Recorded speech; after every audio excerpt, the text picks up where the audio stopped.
আরে বাহ দাদা, সবগুলো ফিশ ফ্রাই একেবারে বাসি আর পচা। রাতে বাঁধ ভেঙে বর্ষার জল সব জমিতে ডুবে গেছে। হাই হাই হাই, রাতের জলে যে আমার পুরো হোটেলটা ভেঙে গেল। ঝড় আসার আগেই খুব বড় বিপদ থেকে বাঁচলাম।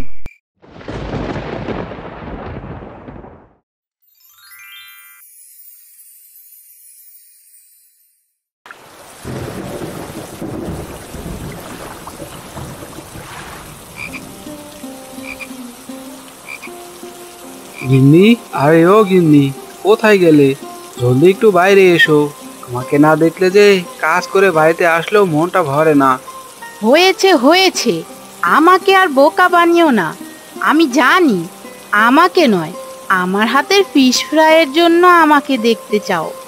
হা হা হা, সে তুমি যাই বলো গিন্নি, কাজ শেষে বাড়িতে এসে তোমার হাতে ফিশ ফ্রাই না খেলে যে আমার একদমই ভালো লাগে না।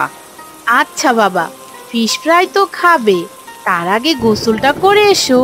বৃষ্টিতে তো একেবারেই ভিজে গেছো। হ্যাঁ গিন্নি, তা তুমি বেশ বলেছো। তুমি তাহলে ফিশ ফ্রাই ভেজে রাখো, আমি এখনই গোসলটা সেরে আসছি।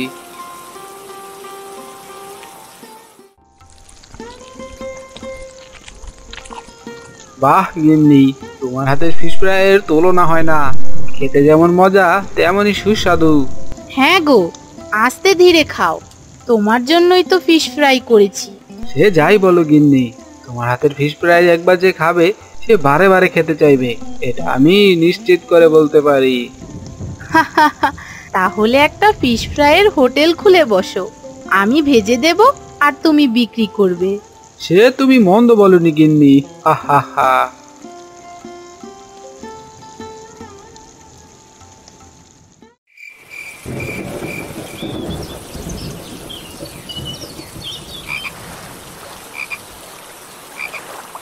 আজ তোদের জমিতে কোনো কাজ করতে হবে না, তোরা সবাই বাড়ি চলে যা। কি সব বলছেন কর্তা বাবু, আমরা কাজ না করলে চলবো কিভাবে? সে তো আমি বলতে পারবো না, তোরা তো দেখতেই পাচ্ছিস রাতে বাঁধ ভেঙে বর্ষার জল সব জমিতে ডুবে গেছে। এখন তো তোরা চাষাবাদও করতে পারবি না।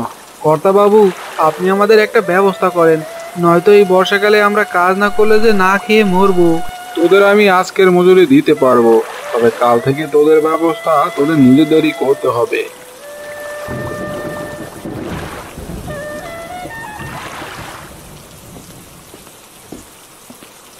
এইসব কি নিমাইদা, এগুলো আপনি আমাকে কি দিয়েছেন? সবগুলো ফিশ ফ্রাই একেবারে বাসি আর পচা।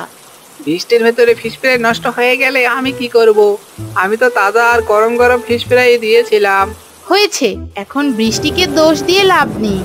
আজ থেকে আমি আর কখনো আপনার দোকান থেকে ফিশ ফ্রাই কিনবো না। হে হে হে, দিদি, যদি ফিশ ফ্রাই খেতে হয় তাহলে আমার দোকানেই আসতে হবে, কারণ এই গ্রামে তো আর একটাও ফিশ ফ্রাইয়ের দোকান নেই। দরকার হলে না খেয়ে থাকবো, কিন্তু তবুও আপনার দোকানের পচা আর বাসি ফিশ ফ্রাই একদমই খাবো না। ভাগ্যিস আমার গিন্নি ছিল, নয়তো আমাকেও ওই কানাইয়ের দোকানের পচা আর ভাসি ফিশ ফ্রাই খেতে হতো।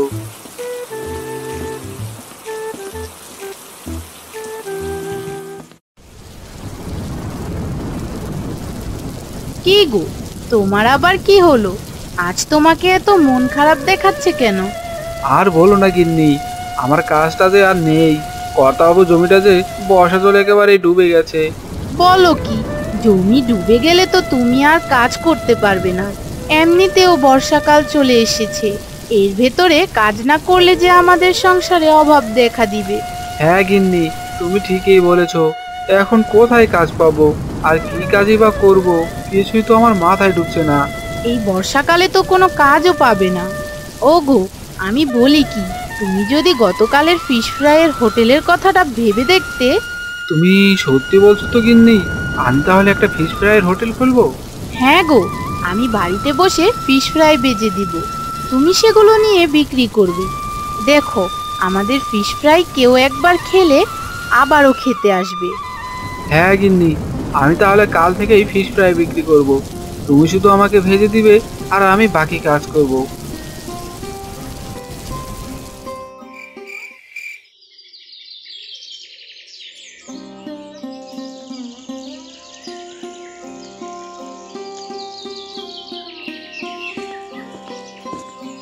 এই ফিশ ফ্রাই আছে গো, ফিশ ফ্রাই, গরম গরম ফিশ ফ্রাই। আসুন দাদা, আসুন দিদি, বৃষ্টির ভেতরে গরম গরম ফিশ ফ্রাই খেয়ে যান।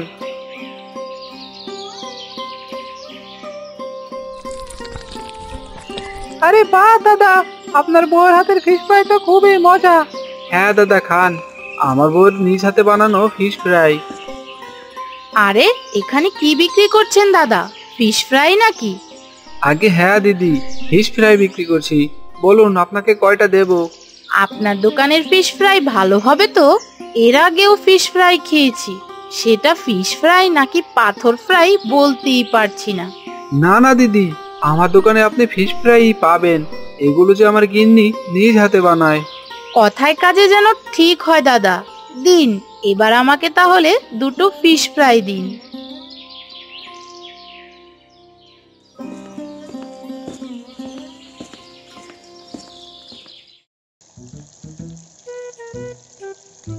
আরে আজ সকালে কার মুখ দেখে ঘুম থেকে উঠেছি কে জানে। এই সকাল থেকে বসে বসে বৃষ্টি দেখছি, কিন্তু একটা ফিশ ফ্রাইয়েরও কাস্টমার দেখছি না। আজ যে কি হলো কে জানে। আরে ও ভাই, এদিকে একটু এসো তো, তোমার সাথে কিছু কথা আছে। কি হয়েছে কানাইদা, আমাকে ডাকছো কেন? আরে তুমি তো আমার দোকান থেকে প্রতিদিন ফিশ ফ্রাই খেতে, আজ আবার কি হলো? আজ যে একটা ফিশ ফ্রাইও কিনে খেলে না। আসলে আমি একটু আগেই নতুন দোকান থেকে ফিশ ফ্রাই খেয়ে এসেছি, তাই আজ আর তোমার দোকানে আসেনি কানাইদা। কি বললে, নতুন দোকান? এই গ্রামে নতুন ফিশ ফ্রাইয়ের দোকান আবার কে দিল? সে জানি না, তবে তার দোকানের ফিশ ফ্রাই তুলনা হয় না গো। যে একবার তার দোকানের ফিশ ফ্রাই খাবে, সে বারবার খেতে চাইবে। তাই তো বলি, আজ আমার দোকান থেকে কেউ কেন ফিশ ফ্রাই কিনছে না? সে যাই বলো কানাইদা, তার দোকানের ফিশ ফ্রাই কিন্তু আমার কাছে খুবই ভালো লেগেছে। আচ্ছা, এবার তাহলে আমি আসি। আরে কে আমার দোকানের 12টা বাজালো, সেটা তো দেখতেই হয়, নয়তো বেটা যে আমার 12টা বাজিয়ে দিবে।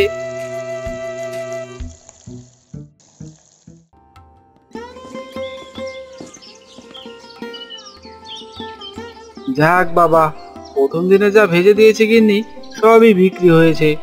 এবার যাই, জোরে ঝড় আসার আগেই বাড়িতে যাই।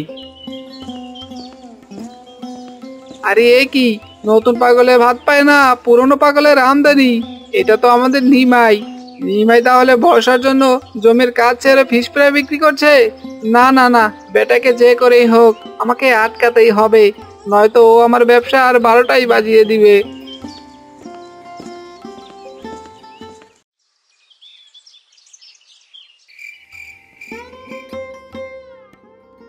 দেখো গিন্নি, তোমার হাতে বানানো ফিশ ফ্রাই ভেজে প্রথম দিনে পুরো 2000 টাকা আয় করেছি। হ্যাঁ গো, তোমাকে বলেছিলাম না, এই বর্ষার ভেতরে ফিশ ফ্রাই বিক্রি করলে খুব বিক্রি হবে। না গো গিন্নি, শুধু বর্ষার জন্যই নয়, সাথে তোমার হাতের জাদুও আছে। তোমার হাতের জাদু আছে বলেই তো এত টাকার ফিশ ফ্রাই বিক্রি করলাম। ও গো, আজ রাতে মনে হচ্ছে খুব ঝড় আসবে, তুমি ঘরেই বসো, আমি বাইরে গিয়ে তোমার ফিশ ফ্রাইয়ের গাড়িটা কাপড় দিয়ে ঢেকে দিয়ে আসি। না গিন্নি, তোমাকে আর কষ্ট করে যেতে হবে না, তুমি বরং আমার জন্য কিছু রান্না করো, আমার যে খুব খিদে পেয়েছে। ঠিক আছে, তুমি তাহলে গাড়িটা ঢেকে দিয়ে এসো, ততক্ষণে আমি তোমার জন্য গরম গরম কিছু ভেটকি মাছের ফিশ ফ্রাই করে দিচ্ছি। ভেটকি মাছের ফিশ ফ্রাই? ইস, শুনে যে জিভে জল চলে এসেছে। তুমি তাহলে জলদি করে ভেটকি মাছের ফিশ ফ্রাই করো গিন্নি, আমি এখনই আসছি।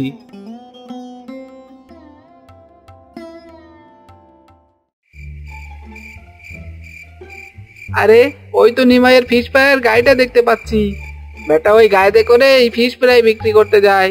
যদি এই গাড়ি না থাকে তাহলে নিমাই কখনোই ফিশ ফ্রাই বিক্রি করতে পারবে না। হি হি হি, যাই এখনই ওই গাড়িটা চুরি করে পালাই, তারপর দেখবো কাল থেকে গ্রামের সবাই আবার আগের মতো আমার হোটেলে ফিশ ফ্রাই খেতে ভিড় করবে। আরে এই কি কানাইদা, এত রাতে তুমি আমার ফিশ ফ্রাইয়ের গাড়ির সামনে কি করছো? ছি ছি ছি কানাইদা, তোমার কাছ থেকে আমি এটা একদমই আশা করিনি।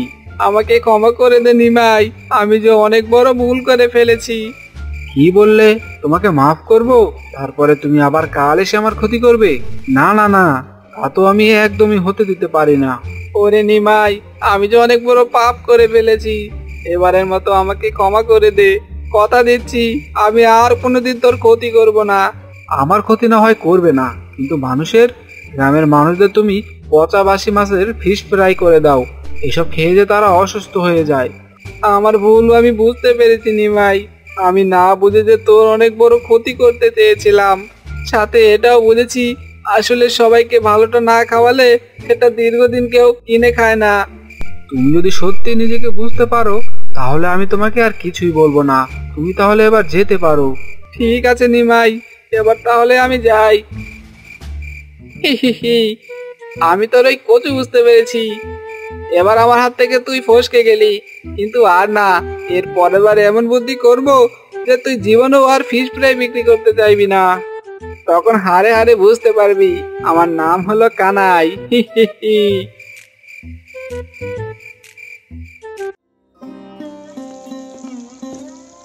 আরে বাহ, কি সুন্দর ভেটকি মাছের ফিশ ফ্রাইয়ের ঘেরান নাকে আসছে।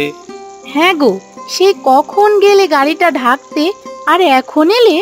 বলি, তোমার এত দেরি হলো কেন? আর বলো না গিন্নি, ঝড় আসার আগেই খুব বড় বিপদ থেকে বাঁচলাম। বলো কি, ঝড়ের আগেই বিপদ থেকে বাঁচলে মানে? সে তোমাকে পরে বলবো। শোনো গিন্নি, কাল তুমি ভেটকি মাছের ফিশ ফ্রাই করে দিও। কাল দেখবো ভেটকি মাছের ফিশ ফ্রাই কেমন বিক্রি হয়। হ্যাঁ গো, তুমি যেভাবে বলবে সেভাবেই ভেজে দিব। এবার এসো, দুটো পেট ভরে আগে নিজে খেয়ে নাও।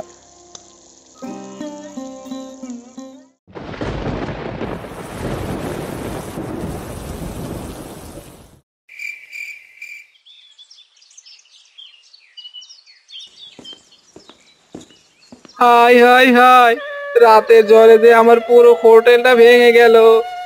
এখন আমি কোথায় ফিশ ফ্রাই বিক্রি করব? আমার যে সব কিছু একেবারে ধুলোয় মিশে গেল। হাই হাই হাই, আমি যে একেবারে নিঃস্ব হয়ে গেলাম। আরে এ কি কানাইদা, তোমার হোটেল তো দেখি ভেঙে একেবারে টুকরো টুকরো হয়ে গেছে।